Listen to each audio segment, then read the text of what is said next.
Olá, sou o pastor Murilo. Estou aqui mais uma vez para trazer uma mensagem de esperança e de amor no teu coração. E hoje há uma declaração impactante para toda a humanidade. Somos todos pecadores. No nosso bate-papo de hoje, então, vamos prosseguir no exame da carta de Paulo aos Romanos. Romanos 3 destaca a nossa posição de pecadores, independentemente de sermos judeus ou gentios. Hoje eu quero voltar a lembrar que nesse estudo de Romanos, Paulo se valeu de uma metodologia de perguntas e respostas elaboradas por ele mesmo, se antecipando ao questionamento do seu ouvinte ou leitor, a fim de facilitar a compreensão textual. Paulo nos ensina que para uma boa compreensão e reconstrução das suas narrativas, devemos organizar mentalmente as proposições ouvidas ou lidas, sejam ideias explícitas no texto ou as que dependem de conhecimento prévio das Escrituras Sagradas. Todo professor de escola bíblica dominical e discipulado sabe da importância de o aluno ser capaz de elaborar boas perguntas. Assim como qualquer pregador deve ficar muito frustrado quando após sua fala não surgem questionamentos. É do senso comum também que uma boa pergunta indica que o ouvinte ou leitor compreendeu o que foi narrado.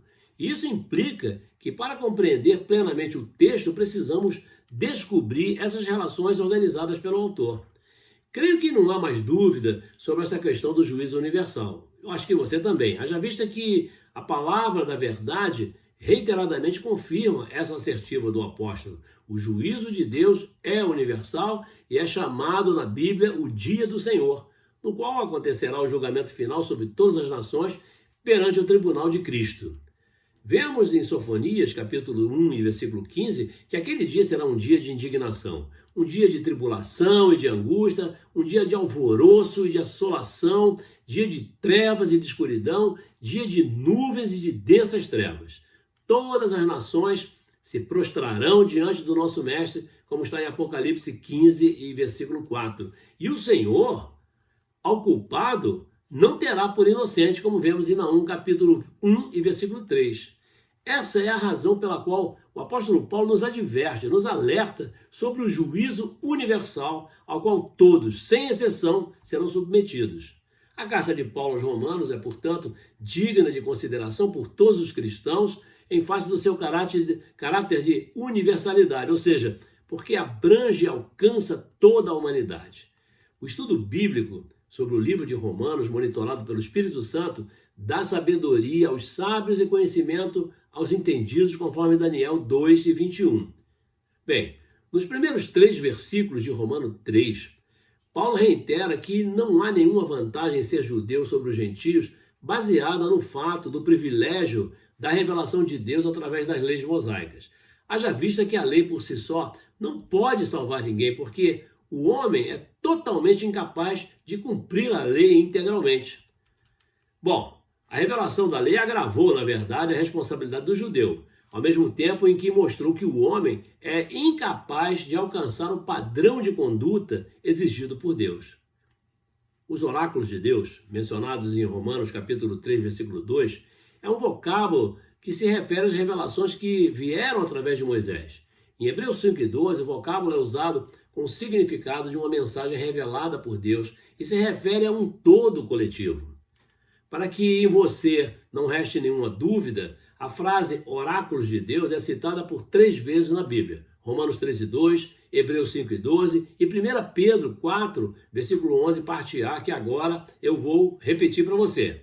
Assim está escrito: se alguém fala, fale de acordo com os oráculos de Deus. Pedro diz que se alguém falar, tendo recebido graça, deve falar os oráculos, ou seja, as palavras de Deus, indicando que se alguém viesse a falar algo que provém de Deus, o faça em harmonia com a vontade de Deus. Daí Paulo dizer em relação aos judeus, em Romanos 13, 2, porque lhes foram confiados os oráculos de Deus. Ou seja, aos judeus foi confiada, através de Moisés, a vontade de Deus revelada no Antigo Testamento. Em Romanos 13, 2, o destaque ficou por conta das promessas de Deus aos judeus. Em todos os contextos, os oráculos envolvem a proclamação oral e se referem como já falei, a voz viva de Deus e as verdades de Deus que Deus transmitiu aos homens. Deus confiou essas verdades aos judeus durante longos períodos de tempo. Os judeus as colecionaram e elas foram registradas no Velho Testamento. O fato de todos esses pronunciamentos terem sido transmitidos aos judeus foi certamente para a vantagem deles. Paulo começa o versículo 3 com uma pergunta. E daí? Qual é, pois, a situação? Os judeus tinham essas verdades divinas vitais. Mas como reagiram? Se alguns não creram, a incredulidade deles virá desfazer a fidelidade de Deus? De maneira nenhuma, diz Paulo. E Paulo responde muito rapidamente, longe disso. A palavra alguns não significa necessariamente uma pergunta ou uma pequena parte do grupo de pessoas que se insurgiu contra a palavra do Senhor. O contraste está entre a parte e o todo. Além de Deus ser fiel, ele também é verdadeiro. Para reforço de suas palavras, o apóstolo Paulo cita Salmo 51, versículo 4, que diz: de maneira que serás tido por justo no teu falar e puro no teu julgar. Deus é fiel, Deus é verdadeiro e vitorioso, embora os judeus, na grande maioria, tenham se tornado infiéis pecadores. Nos versículos de 5 a 8, lemos: se a nossa injustiça, a dos judeus e gentios, demonstra a justiça de Deus, então que diremos? Porventura será Deus injusto por aplicar a sua ira? Paulo nos diz que está falando sob o ponto de vista humano. Então, nos versículos 6, ele replica: de maneira nenhuma, é claro que não. Se o Senhor não trouxer o castigo da ira, como julgará Deus o mundo? O fato de que a justiça divina brilha fortemente contra as trevas do cenário da injustiça do homem, nada tem a ver com a justiça do Senhor no juízo e na condenação que devem vir. Deus tem de julgar, Deus tem que condenar e punir, porque é um ser santo. Sendo um ser santo, tem de lidar com qualquer violação da santidade. Paulo se confessa devedor, ou seja, diz que deve, sem entrar no porquê deve. Nos versículos 7, Paulo coloca a oposição do seu questionador em uma forma um pouco diferente. Assim está escrito: mas se pela minha mentira abundou mais a verdade de Deus para a sua glória, por que sou eu ainda julgado como pecador, como vemos em Romanos capítulo 3, versículo 7. Antes, examinou o argumento de que a justiça de Deus sobressai contra o cenário do pecado humano. Aqui, agora, ele ataca o argumento de que a verdade de Deus se torna mais clara quando em contraste com a falsidade do homem.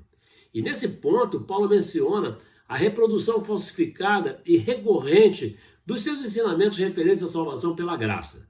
É como você poderá ver na sua Bíblia no versículo 8, que diz o seguinte: e por que não dizemos como somos blasfemados e como alguns dizem que dizemos? Façamos males para que venham bens? Romanos 13, 8.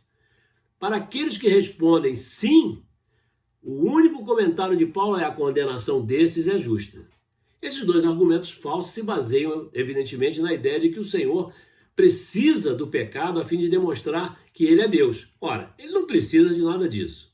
Bom, examinemos, então, a partir de agora, o fracasso de toda a humanidade diante de Deus através dos versículos de 9 a 20 de Romanos capítulo 3. Paulo conclui que esse ensinamento concorda com o Velho Testamento e a função da lei, que é a de despertar a consciência do pecado. No versículo 9, o apóstolo diz: que se conclui? Devemos entender como: o que devemos, pois, concluir? Antes de tirar essa conclusão, Paulo faz mais uma pergunta, isto é: nós, os judeus, estamos em posição pior do que os gentios? Ao que ele mesmo responde: de forma nenhuma. A pergunta pode ser entendida como: temos nós, em nós mesmos, algo que nos proteja contra a ira de Deus? Paulo responde: de forma nenhuma, pois já temos demonstrado que todos, tanto judeus como gregos, estão debaixo do pecado. O pecador não tem meios em si mesmo de lidar com o pecado. Ele está debaixo do pecado, isto é, debaixo do poder, do governo, do comando, do controle do pecado. E ele precisa de ajuda de fora.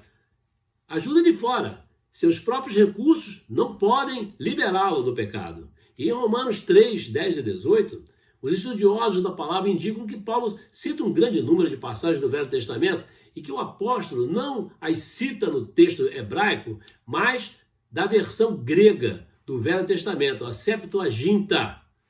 Dizem, por outro lado, que às vezes Paulo utiliza citações na sua forma original, em outras parafraseia, ou abrevia, e que ocasionalmente ele se sente bastante livre para manipular as palavras.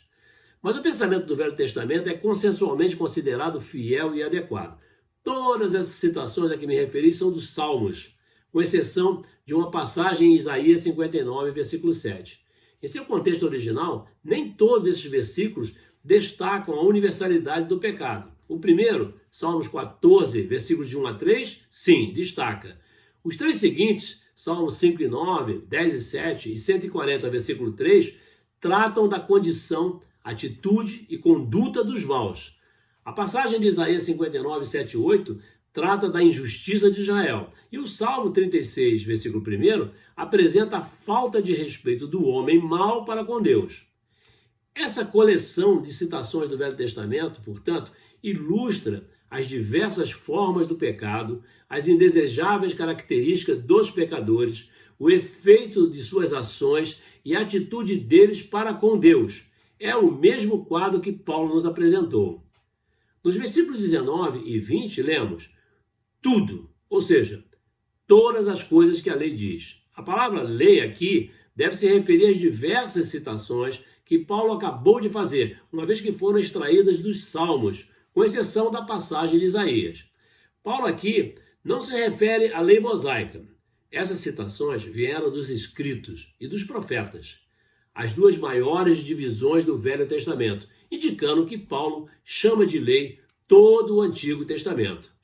Uma vez que o Velho Testamento fala aos que estão debaixo da lei, isso inclui tanto judeus como gentios e qualquer um que, em juízo perfeito, leva a sério a mensagem do Velho Testamento. O ensinamento do Velho Testamento é tal para que se cale toda a boca e não haja defesa a apresentar, porque todo mundo é culpável diante de Deus. No versículo 20, Paulo parece retornar ao conceito mais estreito e mais frequente da lei, a lei mosaica. Pelas obras que a lei mosaica prescrevia, ninguém será justificado. E Paulo demonstrou o fracasso de ambos, judeus e gentios. Portanto, o veredicto de não absolvição é uma importante parte desse quadro. Se a lei e o que ela prescreve não produz absolvição, o que é que produz? Pela lei vem o pleno conhecimento do pecado. Perceba que a palavra pecado está no singular. A lei faz o homem consciente dos efeitos da natureza do seu caráter. Em virtude do que ele é, o homem age como age. A lei torna o homem sabedor de que ele não é o que deve ser. Levar o homem a se reconhecer é uma grande tarefa. Uma vez que Paulo atribui à lei essa tarefa, ele certamente não desmerece a lei. Romanos 3, 21 a 31 deixa claro que a justificação se obtém pela fé, não pelas obras da lei. Se um homem fracassou na obtenção da justificação, e se a justificação é necessária diante de Deus, então, como pode o homem obter essa justificação? Como Deus pode ser justo quando ele absolve um homem e o declara justo? Paulo acabou por tornar o problema mais grave, provando que todos os homens são pecadores. Assim, se Deus declara todo homem justificado, está declarando que o injusto é justo. A resposta de Paulo mostra a sabedoria e o envolvimento de Deus na questão do pecado humano. No versículo 21, nós podemos ler a justiça de Deus. Paulo quer dizer a justiça concedida por Deus. Essa justiça é sem lei, no sentido de que não é uma justiça merecida ou adquirida em virtude da lei. Sem a lei, a justiça de Deus se manifestou. Eis aí a justiça enviada por Deus e revelada por Deus. Embora distinta de qualquer justiça buscada pela observância da lei, ela é testemunhada pela lei e pelos profetas. Segundo disse nosso mestre em Mateus 5,17, Mateus 7,12 e Mateus 11,13, a última frase significa todo o Velho Testamento. Vejam bem, não cuideis que vim destruir a lei ou os profetas. Não vim abrogar, mas cumprir. Abrogar significa revogação total de uma lei pela edição de uma nova lei. Os versículos 22 a 24 informam que se a justiça é concedida, a quem ela é concedida? Essa justiça é realizada por força de uma causa eficiente. Que causa? A fé, que tem como objeto Cristo, nosso Mestre. É uma justiça sobre todos os que creem. O tempo do verbo torna claro que esse é um compromisso com Cristo para toda a vida, comprovado em Romanos capítulo 1, que já estudamos, versículo 16. Pois é o poder de Deus para a salvação de todo aquele que crê. O Evangelho é poder de Deus para a salvação de todo aquele que crê. A única coisa exigida é a confiança, e apenas a confiança. Não há distinção entre judeu e gentio no que se refere ao pecado, conforme Romanos 13:23.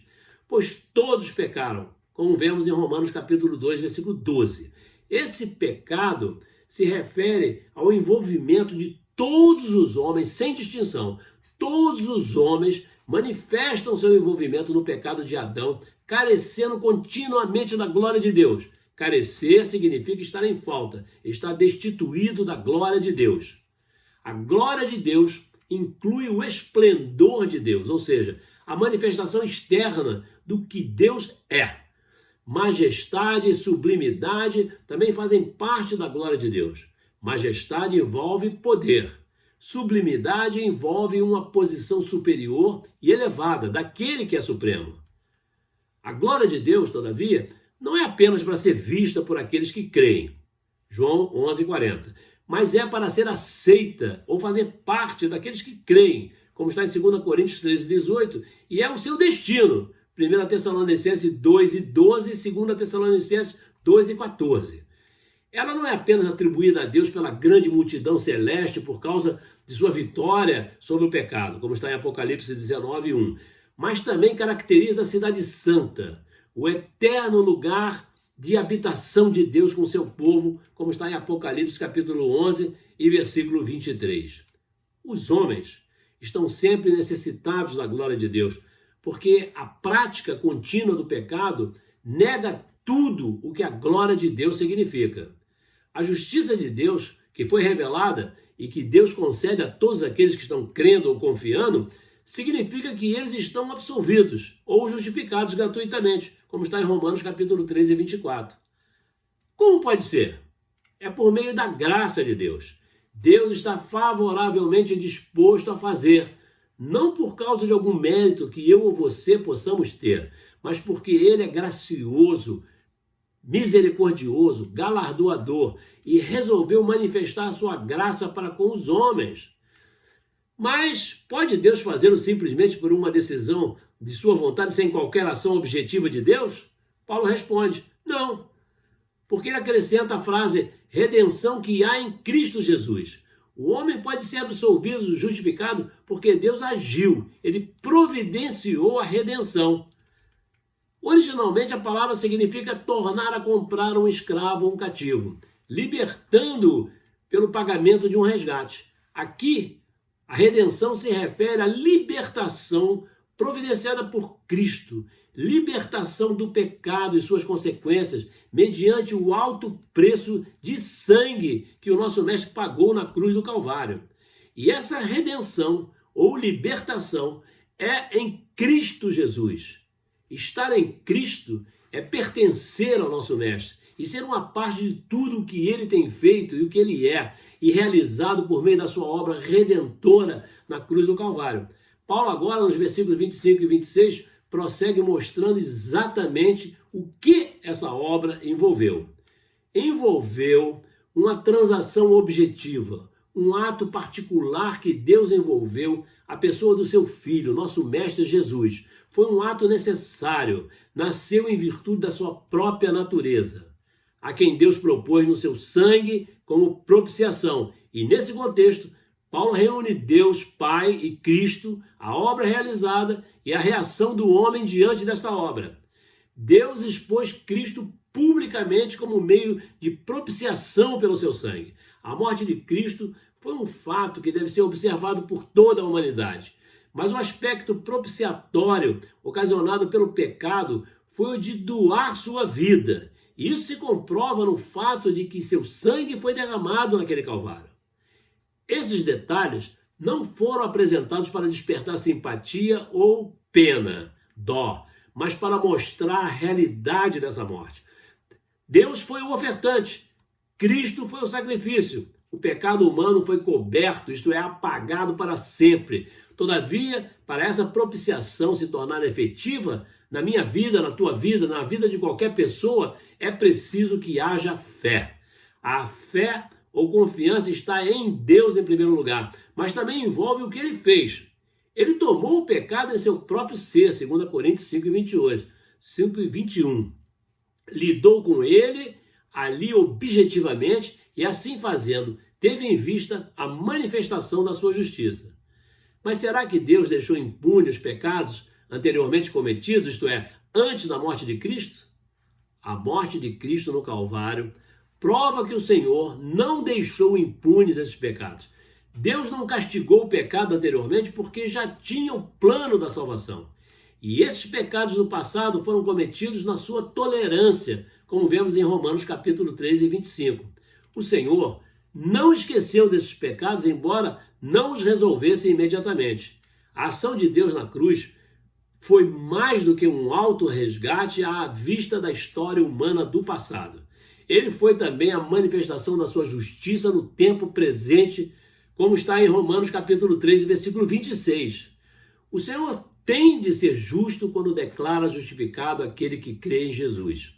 Ele não passou uma lei dizendo que aquele que crê em Jesus seria declarado justificado simplesmente porque ele o disse. Antes, ele agiu.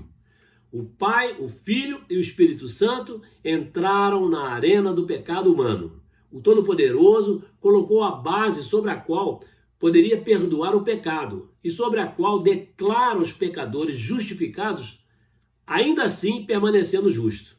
Agora, nos versículos 27 a 31, Paulo prossegue com os resultados da obra salvadora de Deus em Cristo Jesus na cruz do Calvário.